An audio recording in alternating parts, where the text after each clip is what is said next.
मंडळी, आजचा हा रोल बघून असं वाटणार पण नाही की हा शिळ्या पोळ्यांपासून बनवलेला आहे. बऱ्याचशा शिळ्या पोळ्या होत्या, काय बनवायचं म्हणून लक्षात आलं की मुलांसाठी एक छान पनीरचा रोल बनवू शकतो. तर काय केलं मी, 1 वाटी दही होतं ते जरा कापडामध्ये बांधून ठेवलं. जास्तीचं पाणी निघून गेल्यानंतर चक्का टाईप असं मलईदार दही मिळालं.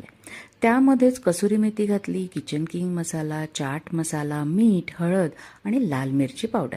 हे आपलं पनीरसाठी मॅरिनेशन तयार झालं.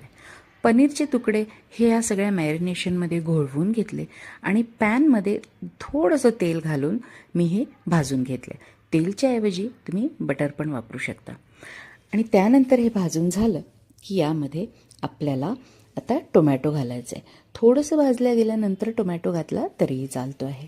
आणि व्यवस्थित मिक्स केलं आहे की तुम्ही बघू शकता सॉफ्ट असं पनीर तयार झालेलं आहे आपलं. जर असं मॅश करून घेतलं आणि रोलसाठी आपलं पनीर तयार आहे. यामध्ये एक ट्विस्ट आहे की आपण मेयोनीज वापरणार नाही आहोत, तर त्याऐवजी मॅरिनेशनसाठी जे दही तयार केलं होतं ना, तेच आपण पसरवणार आहोत पोळीवर.